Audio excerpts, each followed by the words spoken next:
talking a little hockey, because rather shockingly, the Colorado Avalanche, who had a marvelous regular season and looked pretty unbeatable through the first 2 rounds of the playoffs, suddenly gets swept by Vegas. Vegas was the buzzsaw, man. That's essentially what they ran into. And listen, as much talent as Colorado has had, and obviously they won the Cup in 22, there's a reason that is the one grace for that unit. Whether it's physicality, something on those lines, there is something about that team that just... It's happening again. He didn't bang the table this time, but we're getting feedback either way. It just finally corrected itself. My headphones have been too quiet for the last 10 minutes, and I knew it was gonna. I knew. Thankfully, no. Somehow I was like on it right when it happened, and I was able to turn it down fast enough that it didn't completely blow my eardrums out. But yeah, finally, whatever issue it was having, it has resolved itself. To put people Sorry about that. Again, to remind people, Mike banged the desk yesterday. We got feedback. It has taken literally 24 hours to figure out what is wrong with his headset since then. Can we say something other than Mike banging the that. desk? Any other phrase, please? That's why Pause. he's in charge. Okay. Anyway, as you were saying. Yeah, no, I mean, the Vegas was just the better team. They got the bounces, and they won when it mattered most. The biggest game of it was Game 3, when Colorado jumps out to a 3-0 lead. Looks like they will cruise into Game 4 with some momentum, and next thing you know, all of a sudden, they're staring up in the third period going, how are we down a goal, and they're scoring an empty netter? That's just Vegas. What Vegas has done with an interim head coach, because they fired their head coach midseason. This is a team that only has 39 wins but had 17 overtime losses, so they were razor thin all year.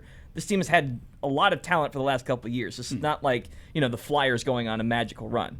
Vegas is a known commodity, and unfortunately for at least the majority of hockey fans that are bitter that Vegas is good and has been good since they've entered the league in 2018 and also has personalities that might rub people the wrong way, they're going back to the final. It does make me wonder, though, relative to the Dallas Stars. And let me start here first by saying they got beat by a Minnesota team that played better than them in 6 games. Absolutely. There's a reason why the Stars are already out. However, I do wonder if Dallas were to have figured out a way to beat Minnesota, because of the fact that the Avs just seem to be... They seem to struggle mentally in the postseason. Yeah. And Dallas is their boogeyman.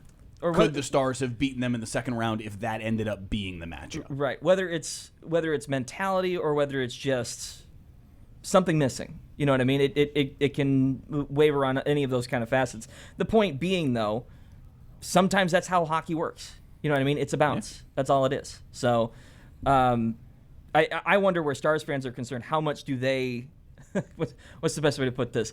Is it great that Colorado is out, but then they look up and Vegas is back in the final? They're going, oh, dang it. Okay, well, I guess it's the lesser of two evils, but it's like 100 versus 99. Yeah, it's like Vegas, Edmonton, and I know Edmonton was horrible this year, but if Still, you look at recent history, either of those 3 teams are the ones they don't want to see playing for a Stanley Cup. I think they'll still take Vegas over the Avs, though, right? Sure, I just think for the so, division, yeah. yes. Yeah. But like again, it's a razor thin margin. Like it's considering what Vegas represents on a larger NHL scale, I think there's enough hatred on that. The Colorado is just ingrained. You know, that's Cowboys Eagles.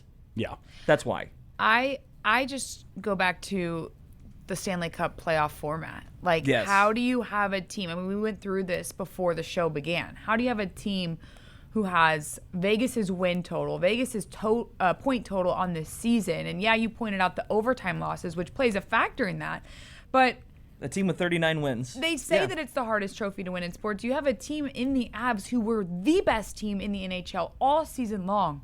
And the way in which they go out is just, I guess more than anything, it goes to show you just how hard it is to win that trophy. And Mike, to your point about the Stars' perspective on this, it is. It's kind of like, I think every narrative leading up to the postseason was, even if the Stars get past their first round opponent in the Wild, they have a really, really tough test awaiting them when they face the Avs in the second round.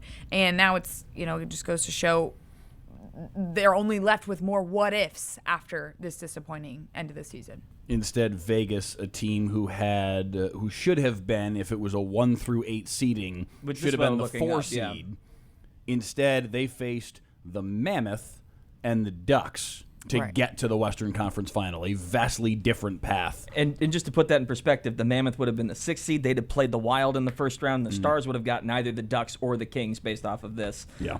The Knights would have faced the Oilers, who, that's fine because Edmonton got dusted by Anaheim, so that kind of worked itself out in the wash. But after that, Vegas would have faced Colorado, so that would have been a second-round matchup. Stars Wild would have been a second-round matchup, and then you're talking about the winner of those two, which feels a little bit more legit. Exactly. Organic. Yes, it would have been the Knights. Let's keep it the same, but it would have been Knights Wild, which makes a lot more sense. Yeah. Hockey, man. And it probably would have been a lot different for Vegas to play Colorado in the second round, having had a probably more difficult first round against Edmonton than what they had against the Mammoth. Like, the path to get to this point would have probably changed things also, and you probably would have seen, if that were the way that it plays out, you probably would have seen Avs Wild if you keep the Stars Wild result the same as your Western Conference Final, and that feels more in line with the regular season that we saw, and it makes the regular season feel like it doesn't matter as much, especially if you're in the really good half of your conference. And not every conference looks this way. Not every year does the conferences look the way that the Western Conference looked this year, where the power imbalance was so stark. But this year it lays bare kind of just how odd the NHL does things. Toughest trophy to win, more like the toughest first round to survive. That's where we're at right now. Yeah.